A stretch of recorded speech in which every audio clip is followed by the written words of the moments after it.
دنیا کا ایک اصول ہے کہ بادشاہ اپنے گورنر کو خط لکھتا ہے، وزیر اعظم اپنے وزراء کو لیٹر لکھتے ہیں اور کہتے ہیں کہ دیکھو ان طریقوں سے معاملات کو چلانا۔ اب جب وہ خط ان کے پاس پہنچتا ہے تو وزراء اس کو پڑھنے کے بعد بڑے احترام سے اپنے پاس محفوظ رکھتے ہیں کہ یہ ہمارے بڑے کی طرف سے خط آیا ہے اور ہمارے سربراہ کی طرف سے یہ خط آیا، تو وہ سنبھال کر رکھ لیتے ہیں۔ قرآن کریم بادشاہوں کے بادشاہ کی طرف سے ہے۔ قل اللہم مالک الملک کے جو ہمارا پڑھتے ہیں اس کے طرف سے قرآن کریم ہے۔ تو جب اس کی تعظیم ایک گورنر کرتا ہے کہ ہمارے صدر صاحب نے بھیجا ہے، یہ اس لیٹر کی تعظیم وہ کرتا ہے کہ جسے پتہ ہے کہ وزیر اعظم صاحب نے ہمارے پاس یہ بھیجا ہے، تو ہمیں اور آپ کو پتہ ہونا چاہیے کہ قرآن کریم تو اللہ نے بھیجا ہے، اور اس شعائر اللہ کی جتنی ہم تعظیم کریں گے اتنا ہی ہمیں فائدہ پہنچے گا۔ قرآن کریم سے دوری کی وجہ سے ہم اور آپ آج قلق اور اضطراب میں مبتلا ہیں۔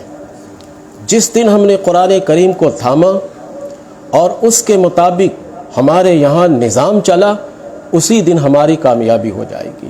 تو اس قرآن کریم کی تعظیم کا مطلب یہ صرف نہیں ہے کہ ہم نے قرآن کریم کو اٹھایا اور چہرے سے لگا کر چوم لیا، تعظیم یہ بھی ہے، لیکن یہ عرفی تعظیم ہے۔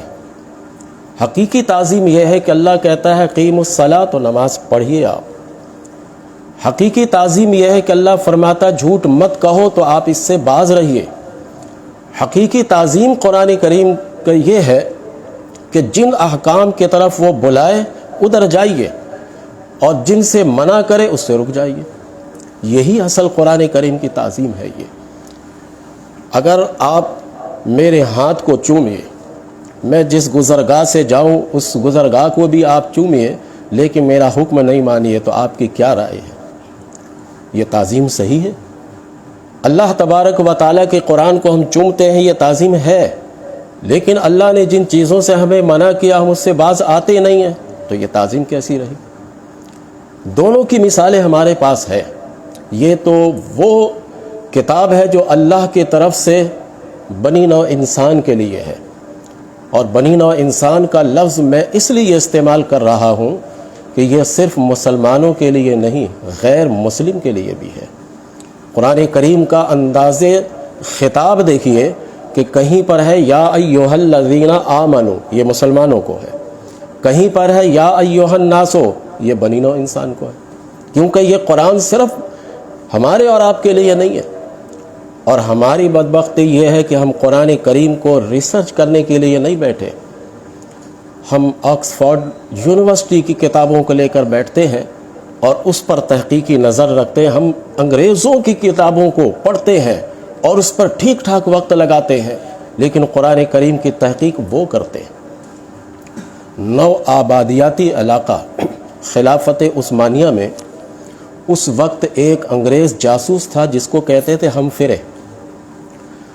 اس نے بھیجا بصرہ میں کہ جا کر وہاں باقاعدہ مدرسہ میں تعلیم حاصل کرو، اور وہاں تعلیم حاصل کر کے زبان تمہاری عربی رہے، اظہار کرو کہ ہم مسلمان ہیں، ان کی کتابوں کا مطالعہ کرو اور قریب جاؤ اور جا کر دیکھو کہ یہ لوگ کیا کرتے ہیں، ان کی کتابوں کی تحقیق کرو۔ اس نے جو کارنامہ انجام دیے وہ آج بھی آن ریکارڈ ہے، اور آج بھی امریکہ میں ایک شعبہ ہے جس شعبے میں قرآن کریم پر وہ آج بھی ریسرچ کر رہے ہیں، وہ آج بھی وہ تحقیق کر رہے ہیں، وہ ان چیزوں کو وہ اپناتے ہیں کہ جس میں دیکھتے ہیں فائدہ ہے، اور ان چیزوں کے خلاف ہماری طرف مواد بھیجتے ہیں جن میں ان کے خلاف قرآن پاک میں کہا گیا ہے۔ یہ آج بھی وہاں پر یہ تحقیقی کام ہو رہا ہے۔ تو ہمیں افسوس یہ ہوتا ہے کہ اللہ تبارک و تعالیٰ کے شعائر میں سے ایک بہترین شعائر اللہ قرآن پاک موجود ہے، اور ہم اس کی تعظیم کما حق ہو نہیں کر پاتے۔ اگر ہمیں اللہ نے دولت دی ہے تو ہم قرآن کریم کی تعظیم پر یہ کام کرتے ہیں کہ حافظ صاحب یہ میری طرف سے فنڈ ہے، بہترین کاغذ پر اس کو قرآن کریم کو تبادلہ کرائیے، جلد اس کی بڑی اچھی ہونی چاہیے، اور ایسے کرے ویسے کرے، لیکن وہی بندہ جب دیکھیے گا تو اس کو ناظرہ قرآن پڑھنا نہیں آتا. یہ دوری ہے قرآن پاک سے. تو ہمیں شعائر اللہ کی تعظیم قرآن کریم کو اپنانے چاہیے.